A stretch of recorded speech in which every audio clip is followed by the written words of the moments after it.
Introducing National Streaming Sports, live and on-demand sports talk programming that you can access 24/7. For the premier sports talk experience, tap into our Roku channel. Start your mornings with Mac and Jack covering all the weekend sports action.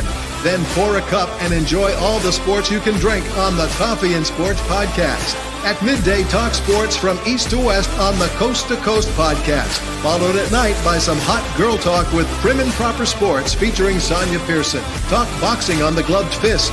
Yankee fans tune in for Start Spreading the News. And there's more on the College Sports Huddle and Sports Scope with Robert Butler. There are 20 podcasts in all and 70 weekly shows giving us a 3.4-star viewer rating. To find us on Roku TV, search for National Streaming Sports on the Roku search bar. Click on the logo and you're in. National Streaming Sports, live and on-demand sports talk for America.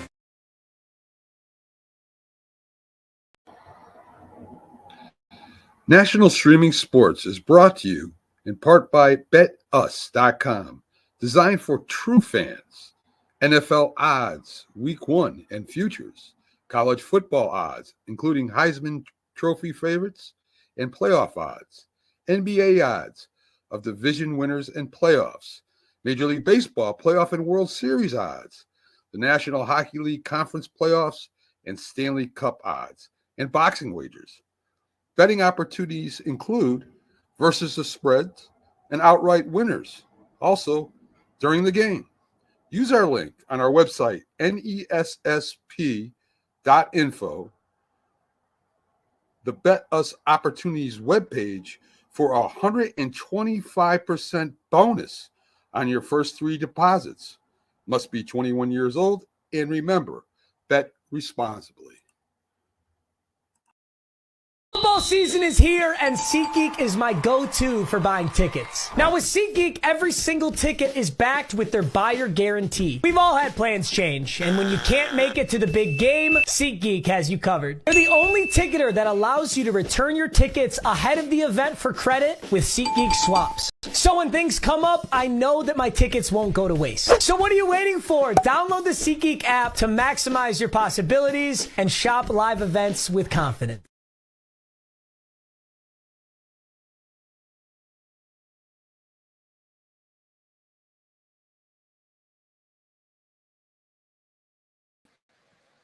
Good morning and welcome to the debate show.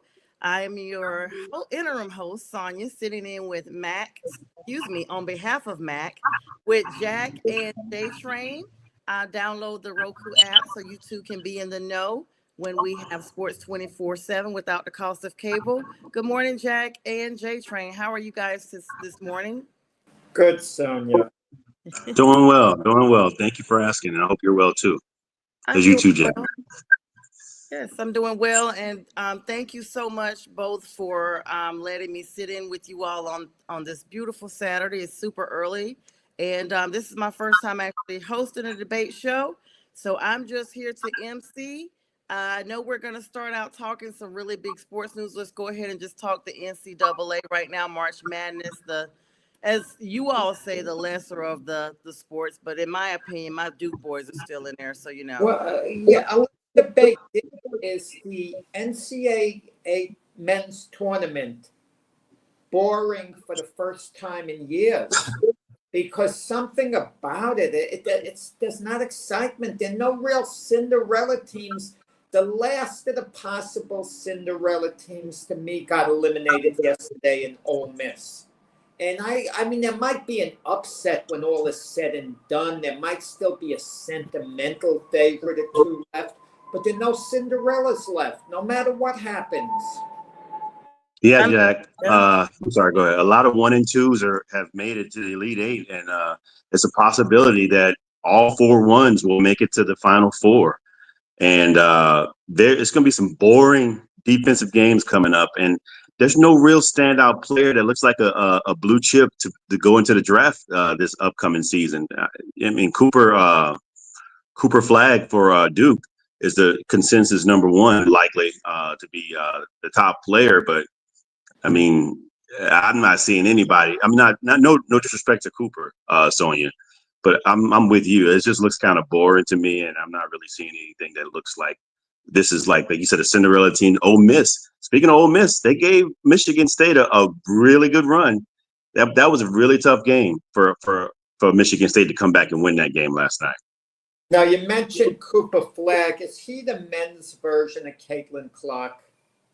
He's better than me. I think he's better. He's in his own league. And let me just tell you guys real quick, all of my bracket people have number one teams and only one other one. So I'm doing great right now. I'm almost 80% on my bracket. Go Duke. That's awesome. Congrats. Yeah. I'm not that good.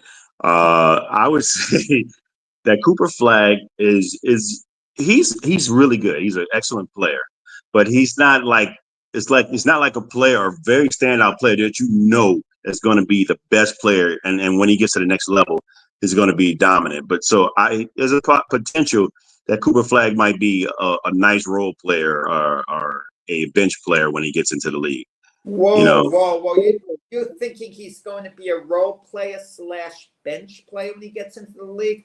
So you're saying he's not as good as Christian Laettner was when he went to the NBA? And Christian Laettner was no more than a so-so player, had a 12-year career. When he got to the league, right. Yeah. Team, but it was just so for the most part. He was pretty young. But he was a dominant college player, yes. Very dominant. An all-time great college player, not just a dominant college player. One of the top 5 college players of all time was Christian. Absolutely. When I say dominant, I mean that. When I say dominant, I mean that. But now with Cooper Flagg, don't you think teams are going to be salivating to have the chance to pick him in the lottery? And if a guy's a role player and a bench player, no one's salivating for him.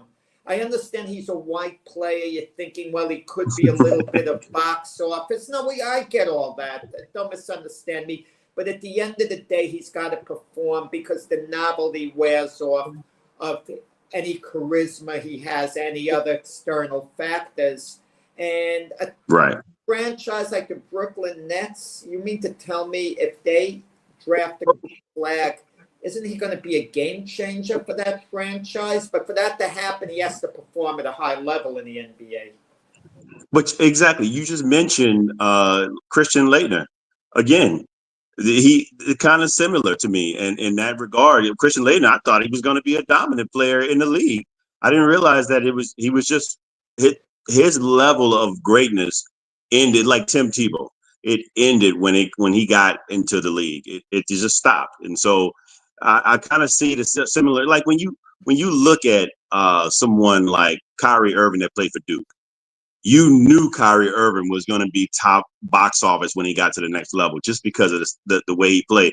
Like, for instance, this kid that plays for Auburn, Tahard Pettiford, he's a freshman, but his style of play, man, is just incredible. So I don't know. I don't know if he's going to be great at the next level, but it's just that's kind of where the game is. And so I can see, but Cooper Flagg is excellent. He, like you said, he's very dominant and he's otherworldly in this game at this level. I'd be interested to see how he does at the next level. Yeah, Cooper Flagg is really good. And let's be clear. And good morning, Richard. Thanks for joining us this morning. You know, I'm not partial. I'm saying this in all sincerity. Certain teams just crank out certain levels of greatness, and we expect it because it's just the standard when it comes from that name. Kind of like Duke, back in the day, and sometimes even now Gonzaga, Kentucky. These big name schools crank out certain talent that we just expect to see. And look at Jason Tatum in the league right now. He's a Duke alum as well. Cooper Flagg, in my opinion, reminds me a lot of Jason Tatum, and Jason Tatum is continuing to be great in the league. You make a good point, and James made a great point. Sometimes there's a ceiling in college, the Tim Tebow example. He was as good as he was going to be, and it wasn't going to translate into the NFL. That's why he was taken late in the first round by the Denver Broncos. He wasn't an early draft pick. And even Christian Laettner, when he was drafted, he was the 3rd overall pick. Shaq went number 1. that year, but Christian Laettner was a better college player than Shaq. He got picked for the dream team over Shaq, even though you knew Shaq was going to be a better NBA player. One guy had a better college career. And sometimes you kind of peak out when you're young and the level of competition. You're not playing the very best when you're in college as opposed to the NBA. Yes, and good morning to Miss Linda and Mac tuning in on the Roku channel. Like we said, make sure you download the Roku app. Mac, we hope you're getting all the rest you need. And Miss Linda, we hope you are not running around too much. But thank you for joining us this morning, the great producers over there on the network. You're right, Jack. I mean, there is a ceiling sometimes, and it's an invisible ceiling. And that's a good point that you're bringing up. And in my opinion, is it up to a player themselves? Even like Richard said, some of these kids are only 19 years old. Give them some time. Is it up to them though, and maybe their specific mentors or whatever? Not even necessarily the coach, because the coach has to coach everybody. But to kind of break that ceiling of what that limit may be, you kind of have to stand above the rest. I don't know. I think sometimes we overthink things. It comes down at the end how good someone is. I mean, what their ceiling is. Coaching can only push someone so far. I mean, you can make them a better player within the team concept. You can improve them to a degree, but either they're talented or not. You could have taken the best minds in the NBA and certain players you can elevate. And I mentioned Shaq before. You could try to tear him down as much as possible, give him no coaching at all, and he's still going to be, a great player just based on talent. Mm-hmm. Sometimes it is just talent, right, J Train? Yeah, I mean, you can see that going back to Cooper Flag, he has a high floor already. It's just clear. But sometimes you want it when you get around certain talent. We'll see going forward. And I think Duke has a great opportunity to win this whole thing, particularly with this particular player. But they're going to meet a force with a barrage of 3-point shooting in Alabama coming tomorrow. Today, they're playing today. Mm-hmm. Yep. Tonight, yeah. Alabama doesn't really play defense. I mean, they live and die by 3 points. That's what everybody's saying. That's what everybody's saying. But and the kid Sears is pretty streaky. So I mean, he went for a hot streak the other night and shot and it made 10 threes. So I mean, but he was before that he was like 3 for 25 or something like that. So it's just pretty streaky. We'll see how he does against Duke. Duke is a more formidable team. I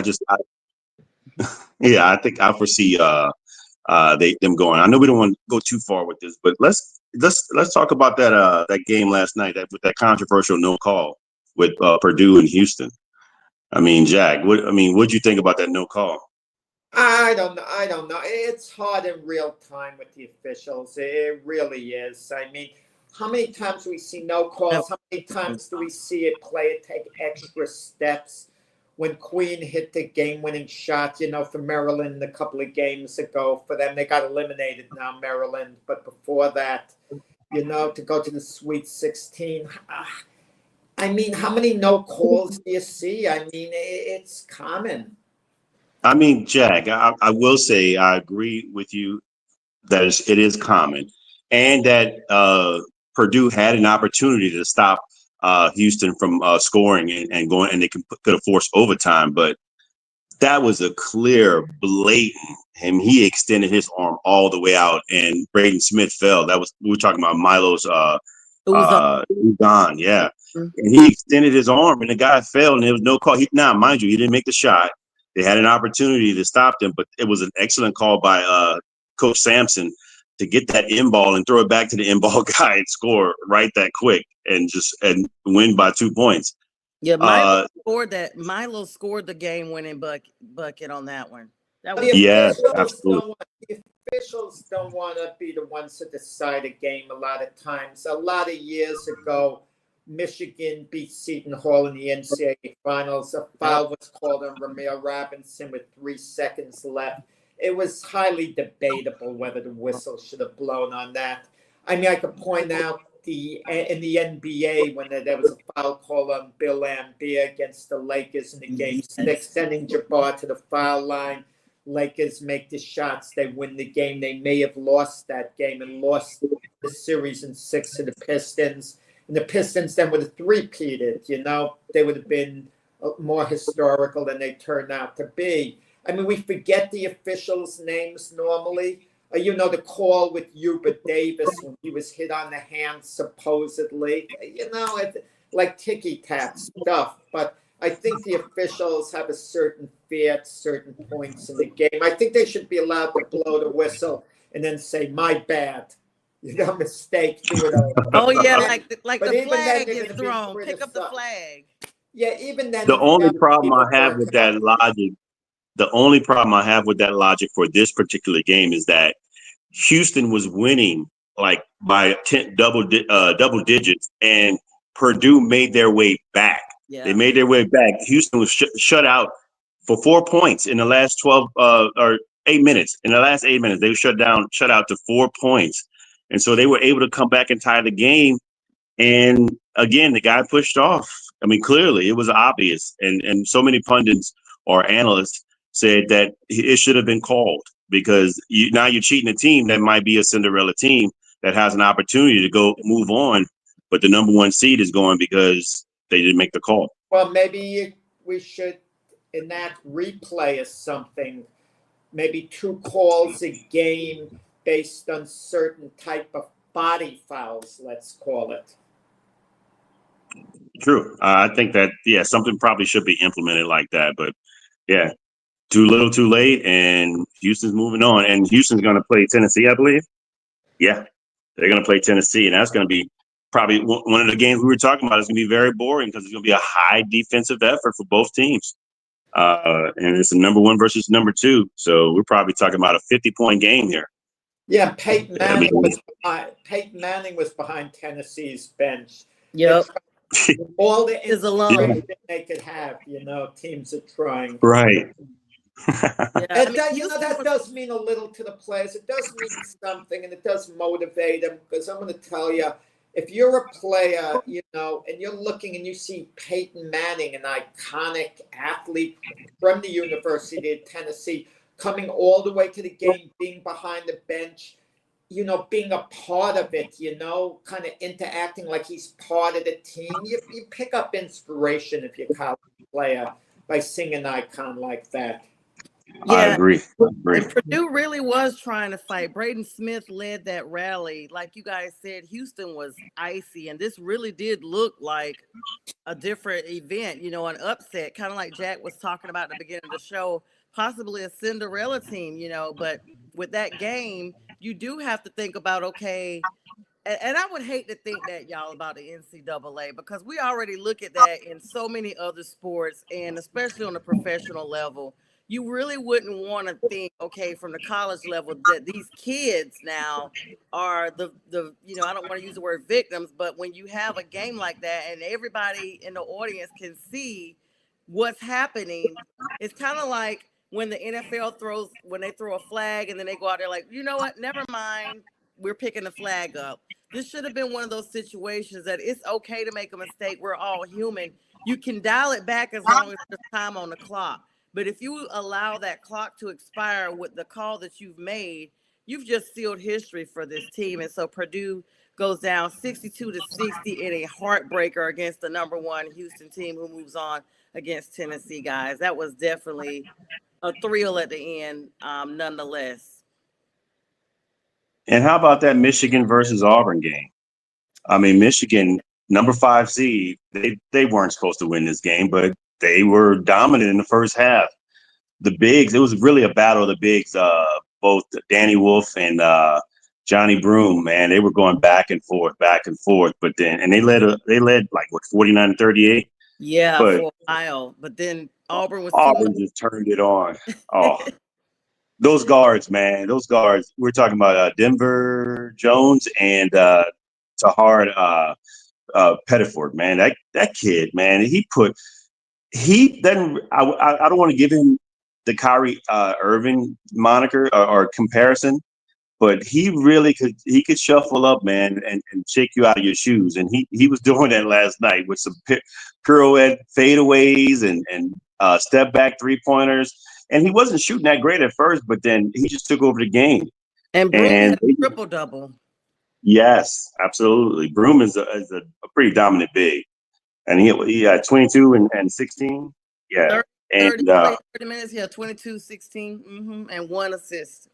I thought Michigan would be a little more competitive with their 2 7-footers.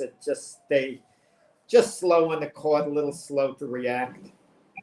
Yes, exactly. But the guards took over. That's what happened. It's just that they had no answers for those 2 guards. And that's going to be tough because Auburn is it's all these number 1s and number 2s are moving on. It's going to be like a little slow and boring, but not with, at least with some of these games, but not that Auburn. And who's Auburn playing? Auburn's going to be playing Michigan State. Yeah, they were talking about the lineup of that, how the NCAA did a really good job of aligning these teams up along the way, because they've literally morphed into who they thought, everybody thought they were. This is who's left standing, the top teams, Yeah, I think we covered pretty much the NCAA. Unless, Sonja, you have something to say about the women's tournament. I haven't followed the women's tournament. I'm going to be honest about it. I think it's unfair to the women to put on their tournament opposite the men's. It's just not fair to them. They should have a time where they could be spotlighted, where we could pay a little more attention to their tournament. And, it's unfortunate it's opposite that. They do the same with the NIT men's basketball tournament. They put it on virtually the same time, but no one really cares that much about the men's NIT because those are the teams that didn't make the NCAA tournament. So those are the leftovers, basically. I hate to say it, even though, the players play hard and we have a lot of respect for them.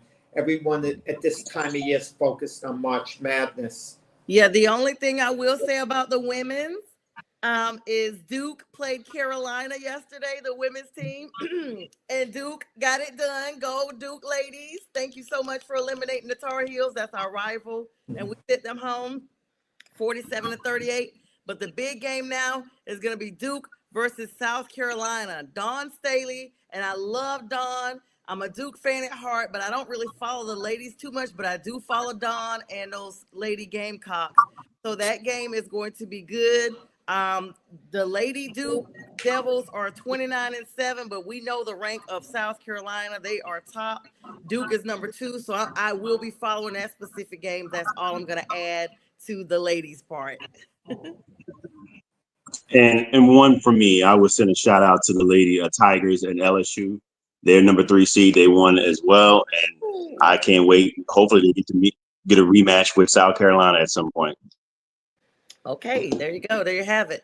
All right, changing on over. We gave 20 minutes to the NCAA. So shout out to the NCAA, and of course, go Duke. All those teams facing off tonight, and there you have it. We're gonna pivot on over to the big talk, the NBA talk right now, which is a little mad, but thanks to Stephen A's shenanigans, once again, he's continuing to stir the pot. He and LeBron James have continued this beef now for a couple of weeks, I think, guys, right? Yes. Yeah, I guess it's a week and a half or whatever. I guess it's been going. Yeah, everything a lot longer. Everything started with LeBron James confronting. If we're gonna go when it really started, it was with Stephen A. on national television on ESPN, criticizing LeBron's parenting, in so to speak, in regards to him saying he should, as a father, he should not continue to do this and allowing his son to try to get in to play in the National League, on the NBA league. And because he got blown out, there was a game where the Lakers played against the 76ers, and Tyrese Maxey, as Tyrese Maxey does, he's blowing out many players, averaging 27 points. There were some injuries, and he had to come up. He's playing decent in the G League, Bronny, and he couldn't handle Maxey at all. And it's like kind of expected for a 55th overall pick in the second round. It's kind of expected, but the kid's actually doing pretty good. He's doing really well in the G League, and I think he scored his high in the NBA at 17 points, 7 to 10 shooting. So look, I get it from Stephen A's point of view, but I also get it from LeBron's point of view. And I just really think that Stephen A, if he really felt like there were some issues with LeBron and how he handled it as far as confronting him and saying, keep my son's name out your mouth and whatever it was he actually said, then maybe you shouldn't say certain things nationally. I understand you have to do your job, but some things seem a little personal, like he said. I mean, I know LeBron James, we can go back to the history. LeBron has never given Stephen A an interview. I think he's like shut him off because for whatever reason, he just wouldn't never give Stephen A an interview. I think he resents that. And that's why he goes hard about Michael Jordan being his GOAT, which is his personal preference. I don't have a problem with that either. But I think he goes out of his way to let LeBron know that he's not really happy with him for shutting him out. You know, as a journalist, probably one of the top journalists or analysts in the or at least popular one. I can't speak on how great he is as an analyst, but very popular and one of the most highest paid, being that he makes $100 million a year. I mean, excuse me, for 5 years. But with that said, this is going out of control. I think that it's going a little bit overboard. I think they're both a little petty. Seem like LeBron James is going on the Pat McAfee show and saying his side of the story, and they just seem. I mean, talking about. He actually posting Stephen A. boxing, showing what he would do if he said he would have hit LeBron James. It's just really getting out of hand. But at the same time, it's drawing a lot of viewership towards basketball, and it's got everybody watching basketball right now. Let me tell you, come on, guys. I mean, Sonja starts off saying Stephen A. Smith is guilty, and now she wants an impartial discussion on this by saying, oh, there he goes again. Stephen A. is stirring the pot. I don't like you're him. getting on there, James, and talking about, oh, he's getting a little too personal. He's talking about LeBron's son. Come on. Let me point some things out, okay? And then there's the mouth that roars, Shannon Sharp, who's very close with LeBron, and he's Stephen A's partner. And Shannon Sharp, who I think is a highly intelligent guy, and I think he's a good guy beside all that, but sometimes his mouth, goes a little too far, and he goes a little overboard, a little too forceful when he's out of line. He's the same guy, I want to remind you, Shannon Sharp, who I heard once he criticized LeBron James's buddy once because LeBron went to see his son play ball. I forgot which son, was it Bronny or Bryce? And LeBron went on the layup line and he joined the players on the layup line. And Shannon said, LeBron, you're a parent. You shouldn't be doing that.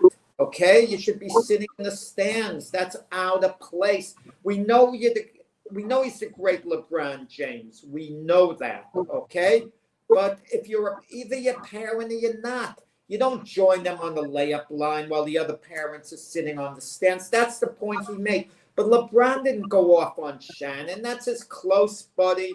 So he took it as whatever criticism. Fine, he's okay with that. But imagine if Stephen A. Smith said that. Now, LeBron's the same guy who allowed his sons to be on the cover of Sports Illustrated with them. And wasn't it called The Chosen One or whatever? LeBron's the same guy who said Bronny's better than a number of NBA players in the game right now. And that's before Bronny was in the NBA. And we all know Bronny is on the Lakers there because of LeBron. LeBron's people, his agents, let the other NBA teams know you better not select Bronny. He's going to the Lakers. Now Bronny's on the Lakers. He's sitting on the bench. He's not taking up anyone's spot because you have a few other players who don't play as well. No harm is being caused. But Bronny is a big personality because of LeBron.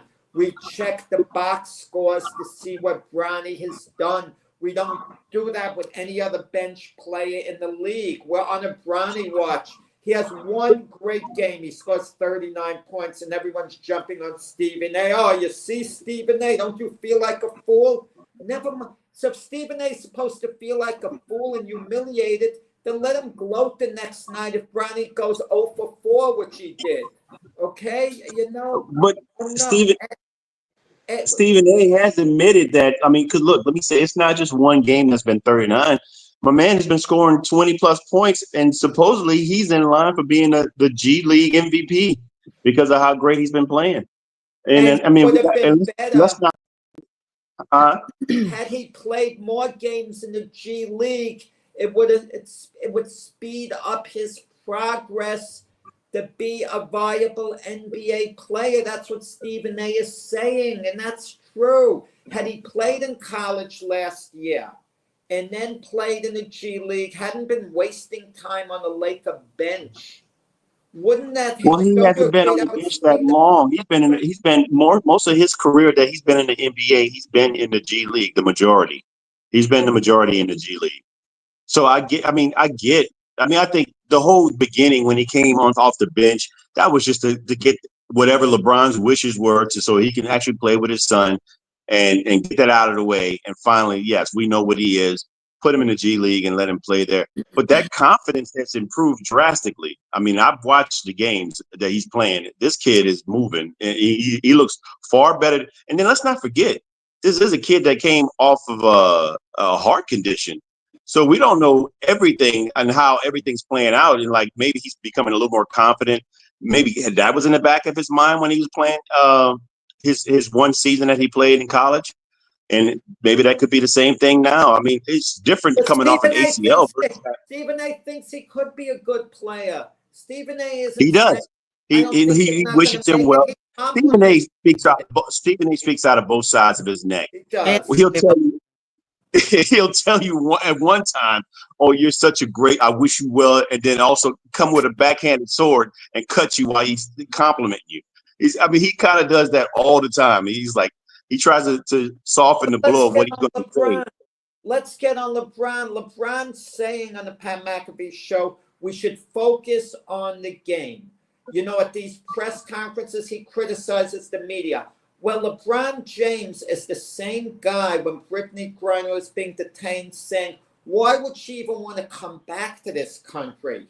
Can you imagine that? That is sickening to hear.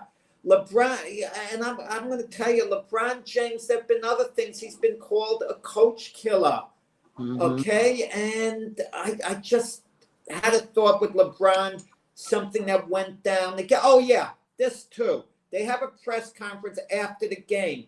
They want to ask LeBron what went on during the game. This was about a year ago. He cuts off the media. And he wants to talk about Jerry Jones when Jerry Jones was 14 years old. 14. A picture of Jerry Jones standing in the back of a rally there. And pictures are sometimes some of the biggest lies you could see. Okay? I could show you a picture of me and Manny Pacquiao together. When I presented him the Fight of the Year award, he's looking at me so lovingly and me and him for one. You know how long that wonderful interaction lasted? 1 second. When they took the picture. Outside of that, we had no bond. But if you saw that picture, that would be my evidence. Oh, me and Manny Pacquiao got along great. I'm going to present the picture, and everyone will buy into that narrative. Okay? Look, I agree with you. Mentioning with Jerry Jones to the media, what the heck does that have to do with anything? But he doesn't like Jerry Jones, so he's into this drama there.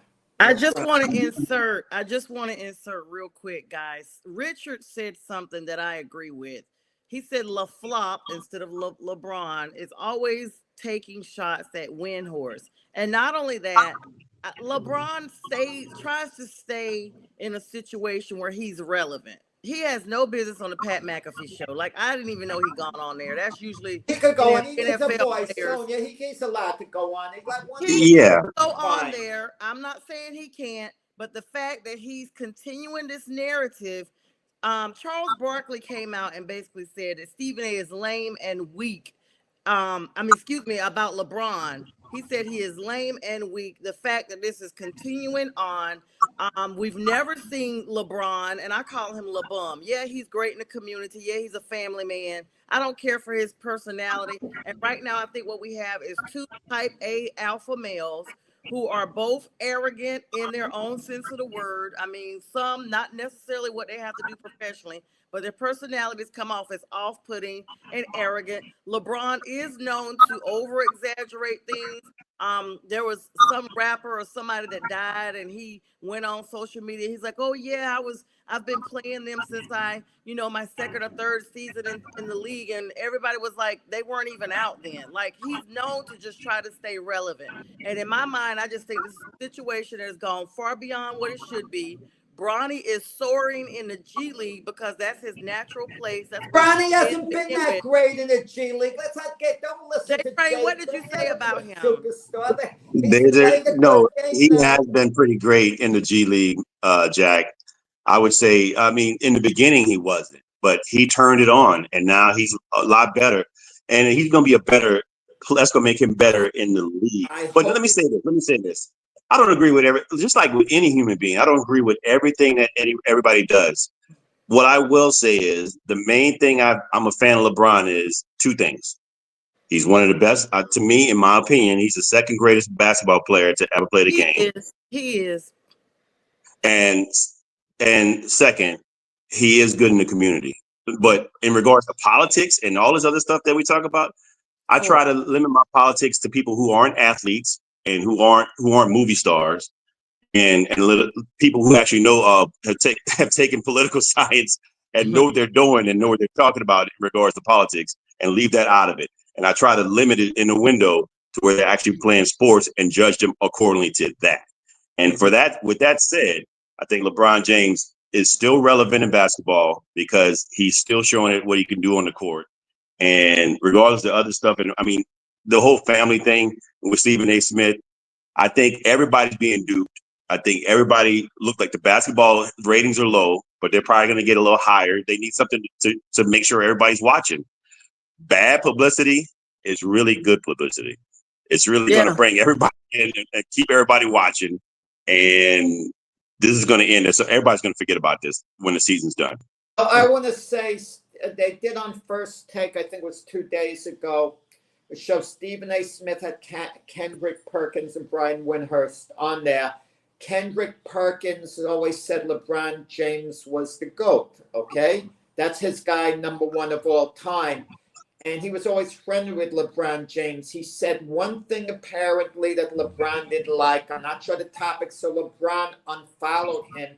And then Kendrick Perkins blocked LeBron's number because he was disgusted with LeBron, what he did. And Brian Windhorst, there's not a less threatening guy in the media than him. He's not a threatening type of a guy. Exactly. He's not a controversial guy. He'll give us opinions, but he never makes it personal in any way, shape, But he's always uplifted LeBron. So I don't know what the situation there is, because there's got to be something behind the scenes, because in the media, Brian Windhorst has always, he followed LeBron with Miami. He followed him with Cleveland. And he's always uplifted LeBron and gave him credit. So I don't know what the situation is there. I'll have to look into it more. But I'm surprised by that LeBron said some I guess negative comments about Windhorst. I'm not sure. You get some people who you think you're close with, and you think you have a great relationship with. You say one thing they consider negative, and they'll shut you off permanently. You know, you get people like that.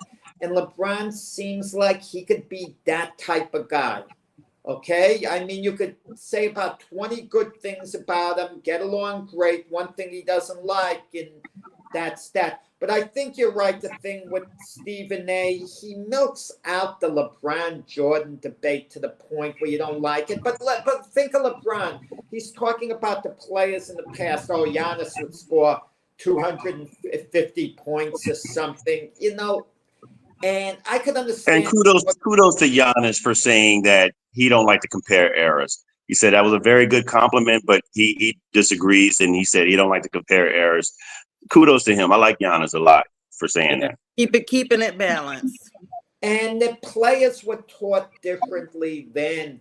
I mean, I wasn't on that level, but when I played baseball, okay, high school level, I was a first baseman.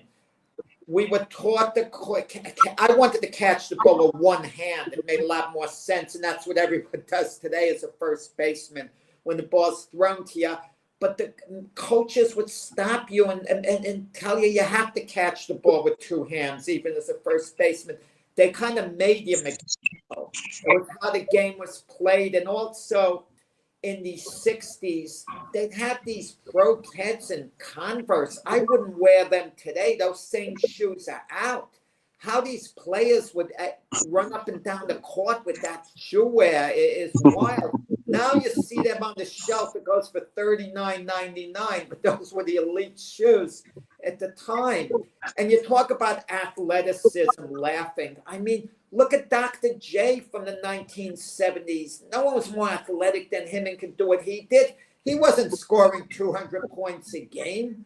You know, I mean, and then you get Magic Johnson, Larry Bird, Kareem Abdul-Jabbar came in 1970. You mean to tell me Jabbar wouldn't be great today? But he wasn't running over people, mowing them down. The guys then absolutely held their own with Jabbar. I'm just saying but LeBron took a swipe at the old time guys. He kind of laughed and dismissed them. They might do whatever. But if LeBron was playing back in the era, he would have played a different way, been coached a different way. So if we're talking about those old time athletes on, it's good. Just look at the films of Muhammad Ali from Big Sonny Liston in 1964, 65. No heavyweights beating him today, even coming close to beating him. Jack, I wonder if we're talking about Brogane shoes, Jack. The Brogane. I'm gonna give you a point here, Jack. The reasoning, in my opinion, and I've heard this from some other older players that are now pundits or analysts.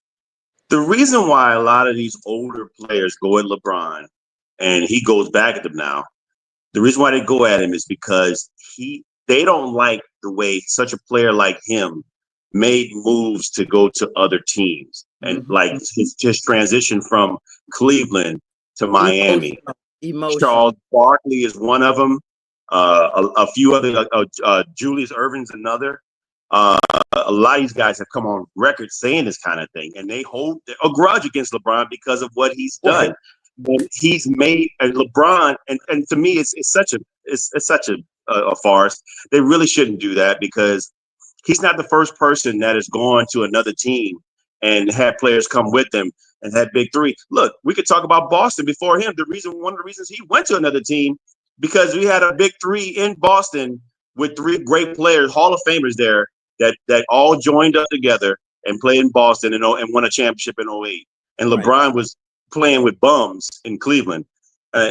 So I'm like, and they barely beat him. Most years. Don't use the word bums, the guys he play with. But as far as Charles Barkley went, the same Charles Barkley that went from Philadelphia to Phoenix to Houston. I don't want to hear what exactly. Charles signed with Houston, and to his credit, he took less money, took the exemption because he wanted a championship.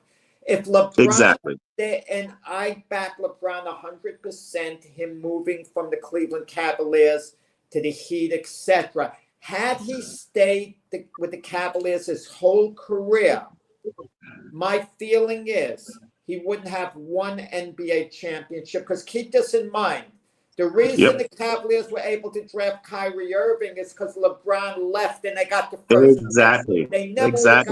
He never would have played with Kyrie Irving in all probability, and he would have been and that was his fear. He said he'd have a couple of bum knees and no NBA championships. LeBron thought it out well. He has 4 NBA championships. It was the right move. Look, he could be look at a player like Mike Trout on the Angels. He's it's never going to get to a World Series in all probability. So one of the great players of all time isn't going to be remembered as such because he's on such lost on such a lousy team. So I don't put that down. You know which guys I put down? The guys maybe late in their career, they played with one franchise 12, 13 years, 14 years at the end of the line. They'll sign for 1 year with one of the top teams just to grab it, be on a championship team. But it's not the same as if they were on their team all along.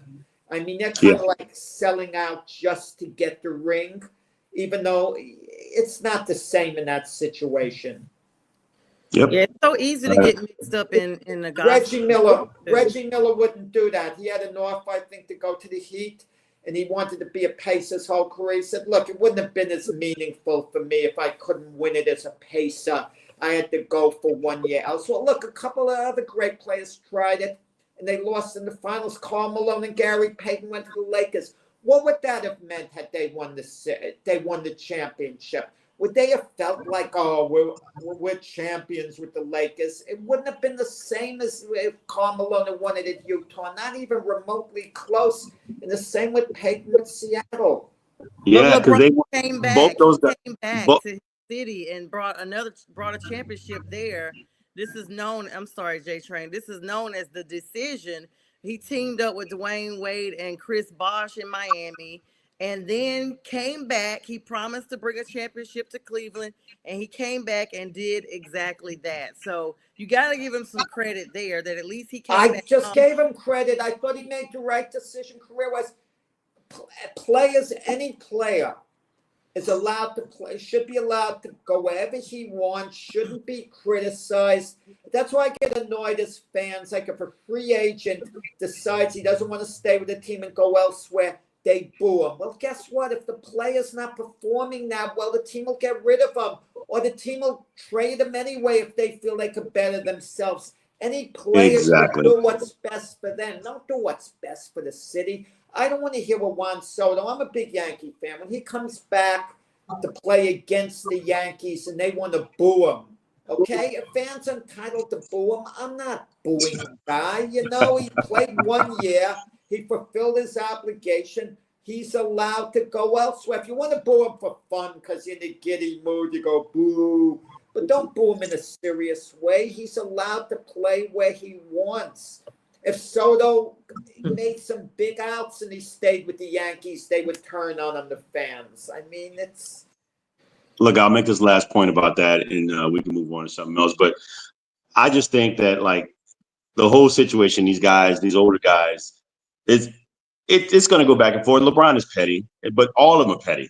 All of them are petty. They're going back and forth with each other. But for me, going back to the decision, I agree with you, Jack, and I agree with you, Sonja, about him coming back and how great that was for the city to be able to do it. But Cleveland was never the destination to add any type of all-star or perennial all-star or superstar to come and join LeBron there. Nobody wanted to come there.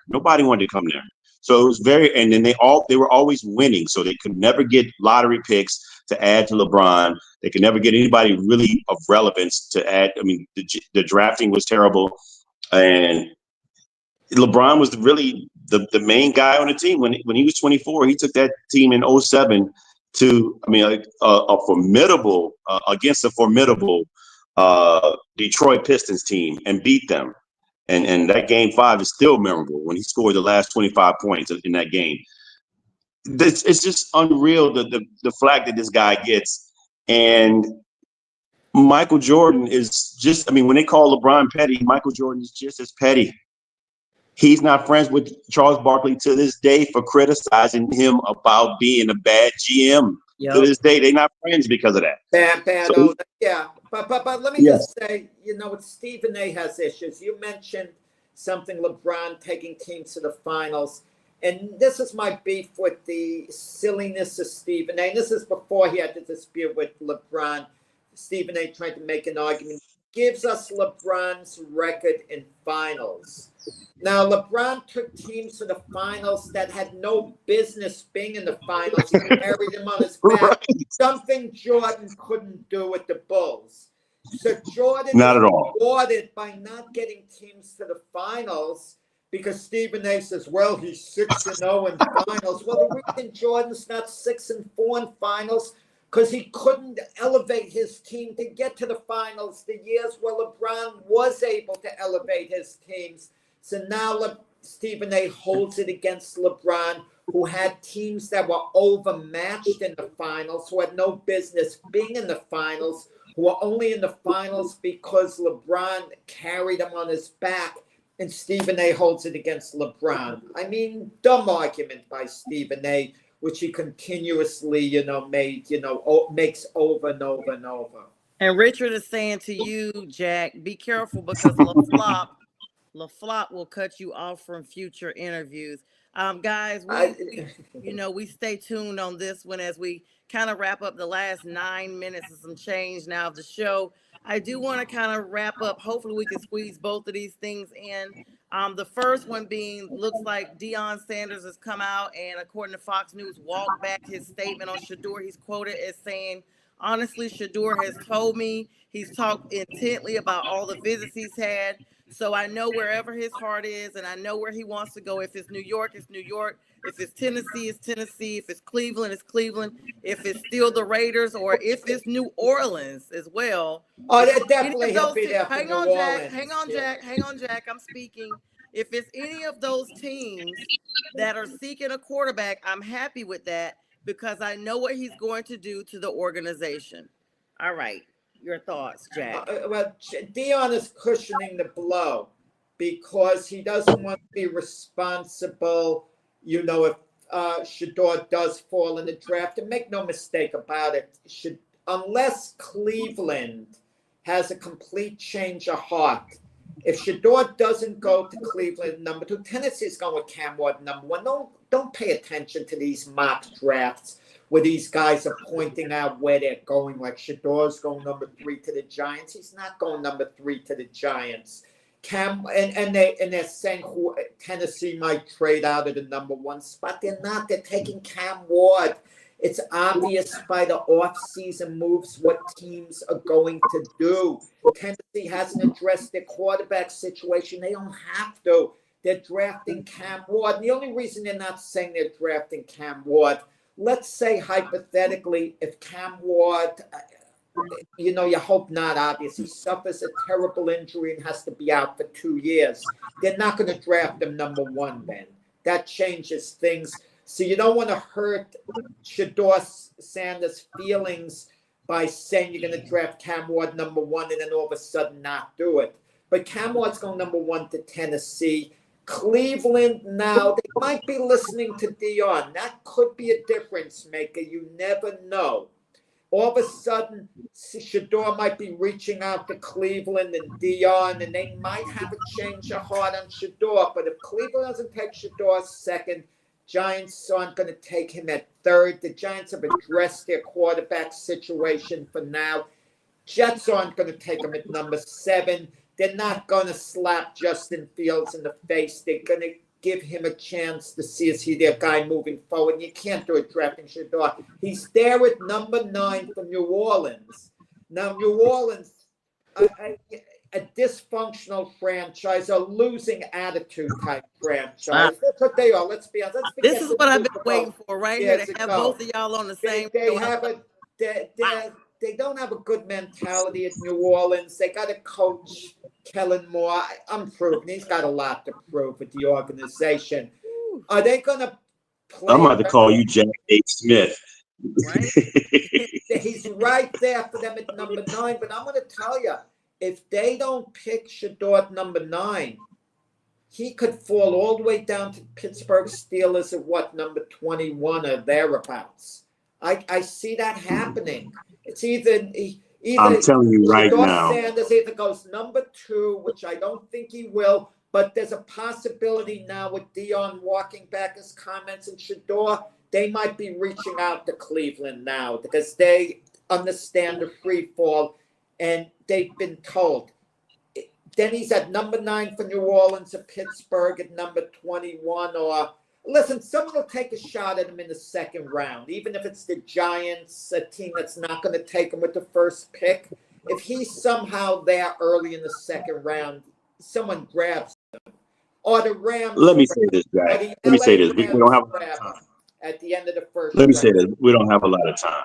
Look, I totally disagree with you on most of this take, especially calling my team a dysfunctional franchise. Right? Coming from a We're Jet. more relevant in Super Bowl relevancy than your team is, than the Jets. But I will say there are 4 teams before New Orleans that could possibly take Shedeur Sanders, and one of them will. Before he will not reach 9. I can almost guarantee you that. We can bet some Mountain Dew or whatever it is you like to drink over there. We can bet it. I say Cleveland is one of the first teams. The possibility that he may go there.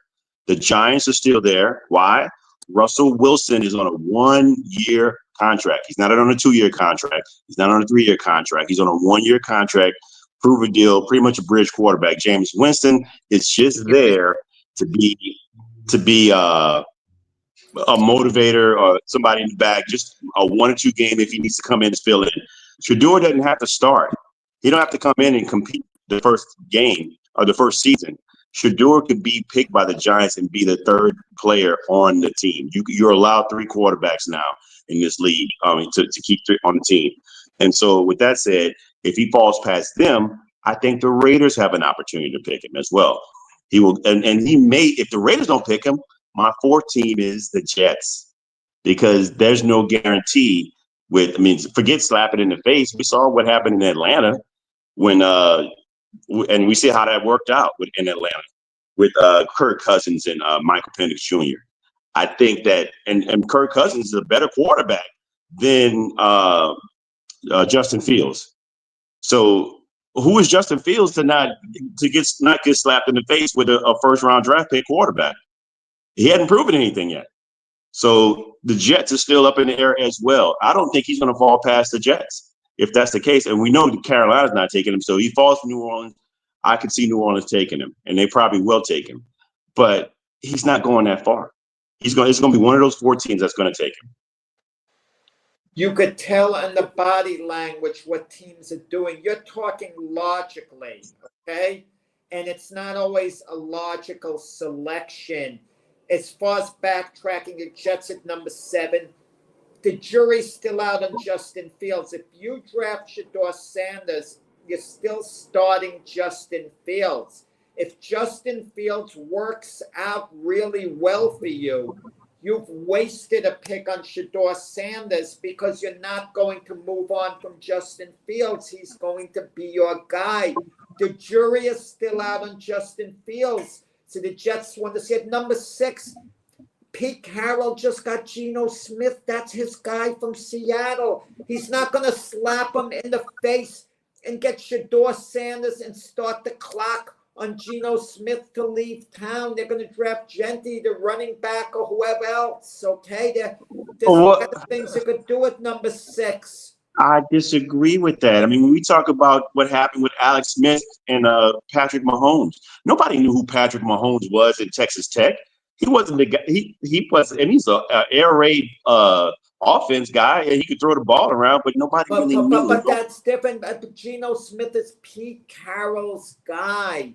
He's going to roll with Pete Carroll. He's going to roll with Geno Smith the whole way. He knows him. He coached him at Seattle. I mean, and before that, you talk about Cleveland's a possibility now. They absolutely need a quarterback. Kenny Pickett's their top guy now. So I could see Shedeur Sanders unless, even though I still don't think they're going to take him. But I do have some doubts there. As far as the Giants go, they're locked in. They're going to take Travis Hunter. They're absolutely going to take Travis Hunter. Well, I guess right now we'll have to see, gentlemen. That's the saga that's going to be up for debate for the next 4 weeks as we drag this on to the draft day. Same thing with pending Aaron Rodgers, whether or not he goes with the Steelers. Guys, that's all the time we have for now. Jack, J-Train, it's been an amazing Saturday, starting it with you both on the debate show. We wish everybody a great weekend. Join us tomorrow morning, same bat time, same bat station for the Sunday morning Big Sports Show. And we all bid you all a great afternoon. You're watching National Streaming Sports. Over 20 podcasts, 70 shows, and a 3.5-star rating on Roku TV.